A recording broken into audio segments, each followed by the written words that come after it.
Hello বন্ধুরা, কি অবস্থা সকলের? আশা করি সকলেই ভালো আছেন। জগদ্ধাত্রী সিরিয়ালের ধামাকা পর্বের ধামাকা একটি আপডেট নিয়ে আপনাদের মাঝে আবারও হাজির হলাম। পরিবারের প্রতিক্রিয়া, মুখার্জি বাড়ির সবাই চন্দ্রনাথকে নিয়ে কি সিদ্ধান্ত নেবে? চন্দ্রনাথের সত্য প্রকাশ পাওয়ার পর হলঘরের আলো যেন হঠাৎই নিস্তেজ হয়ে আসে। এতক্ষণে যেখান থেকে হাসি, সঙ্গীত, আনন্দ ভেসে আসছিল, এখন শুধু নীরবতা আর হতবাক চোখের দৃষ্টি। মুখার্জি পরিবারের সবাই এক জায়গায় জমে গেছে, কিন্তু কেউ কিছু বলতে পারছে না। দুর্গা চুপচাপ দাঁড়িয়ে আছে, তার চোখে ক্লান্তি নেই, শুধু স্পষ্ট সত্যের ভার। প্রথমে দিদা ধীরে ধীরে চেয়ার থেকে উঠে দাঁড়ালেন। তার মুখের কঠোরতা দেখে সবাই বুঝলেন সিদ্ধান্ত সহজ হবে না। তিনি চন্দ্রনাথের দিকে তাকিয়ে বললেন, যাকে আমরা নিজেদের মানুষ মনে করে বুকে টেনেছি, সে যদি এমন করে তাহলে তাকে কি মানুষ বলা যায়? চন্দ্রনাথ ভয় পেয়ে উঠে বলে, দিদা, আমি এমন করতে চাইনি, পরিস্থিতি আমাকে বাধ্য করেছে। সৌগত আর এক মুহূর্ত সহ্য করতে পারল না। পরিস্থিতি পরিস্থিতি তোমাকে মিথ্যে বলতে শেখালো, লোককে ভুল পথে চালাতে শেখালো, এতদিন ধরে আমাদের সঙ্গে অভিনয় করলে। চন্দ্রনাথের গলা কেঁপে ওঠে। আমি ভুল করেছি, কিন্তু এত বড় শাস্তি? তখনই অর্পিতা দাঁত কামড়ে বলে উঠল, শাস্তি? তুমি আমাদের বিশ্বাস ভেঙে দিলে। আজ কতজনের সামনে মুখ পুড়ল জানো? তোমার জন্য আজ আমাদের পরিবার অপমানিত। হল ঘরের পরিবেশ আরো ভারী হয়ে ওঠে। দুর্গা এ পর্যন্ত চুপ ছিল, এবার সে সামনে এগিয়ে এসে বলে, আমি জানি এই সিদ্ধান্ত নেওয়া সহজ নয়, কিন্তু সত্য লুকিয়ে রাখলে এই পরিবার কখনো নিরাপদ থাকবে না।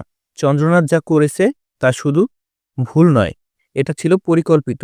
দিদা ধীরে ধীরে মাথা নাড়ালেন। ঠিকই বলেছ বাবা, কিন্তু আমরা কি করব? সে তো আমাদের পরিবারেরই ছেলে। দুর্গা নরম অথচ দৃঢ় স্বরে বলল, পরিবারের ছেলে হওয়াই মানে কি সব করবে? আমরা চুপ থাকব? যদি আমরা আজকে তাকে ক্ষমা করে দেই, তাহলে আগামীকাল আবার এমন কেউ সাহস পাবে আমাদের ক্ষতি করার। এবার সৌগত স্পষ্ট গলায় বলল, চন্দ্রনাথ, তুমি এই পরিবারের সঙ্গে যা করেছো তার জন্য একটাই পথ আছে।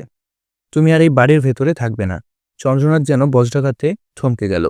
বাড়ি থেকে বের করে দিবে আমাকে? এতদিনের সম্পর্ক?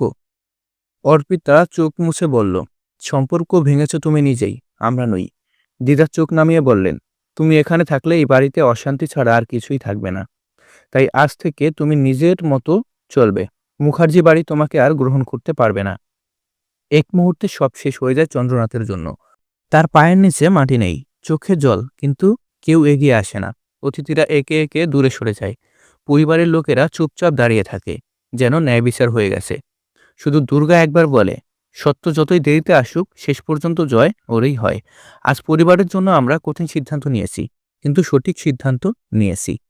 চন্দ্রনাথ ধীরে ধীরে দরজার দিকে হাঁটতে থাকে। কেউ তাকে থামায় না, কেউ তাকে সান্ত্বনাও দেয় না। তার প্রতারণার ভারেই সে একা হয়ে যায়। উৎসবের রাত নিস্তব্ধ হয়ে যায়, আর মুখার্জি বাড়ির লোকেরা বুঝে যায় একটা অধ্যায় শেষ হয়েছে। কিন্তু ঝড় এখানেই থেমে নেই। বন্ধুরা, ভিডিওটি যদি ভালো লেগে থাকে তাহলে ভিডিওতে একটি লাইক, কমেন্ট এবং সাবস্ক্রাইব করে আমাদের সাথেই থাকবেন। ধন্যবাদ ভিডিওটি সম্পূর্ণ দেখার জন্য।